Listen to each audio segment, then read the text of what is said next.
Well, after 2 American citizens were shot and killed by federal agents in Minneapolis, local prosecutors there are considering whether they might be able to charge them for using deadly force.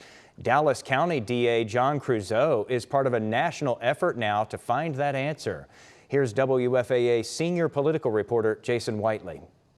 Yeah, the very idea here presents an interesting legal and political question, and that is, can federal agents who break the law face local charges?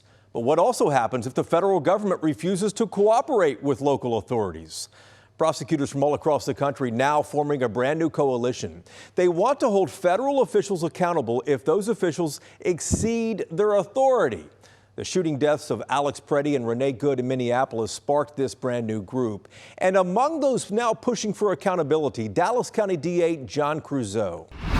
If federal authorities decline to cooperate, what leverage would you or any other county prosecutor have to bring state charges against a federal agent?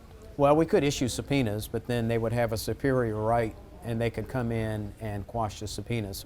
You would indict that person, and that person would have to come to state court to go to trial. Now, there may be some, I've seen where there's some law that maybe they can have it removed to a federal court, but I think that would be a long shot. And I think that they'd wind up in state court. So they might be able to quash the subpoena because of being employed by the federal government? Being federal government, They yes. can't stop an indictment if the grand jury gives it to you? No. So far, it hasn't happened. The federal investigation in Minneapolis still ongoing. But Creuzot and 8 colleagues from across the country say this is not about politics, it's about accountability.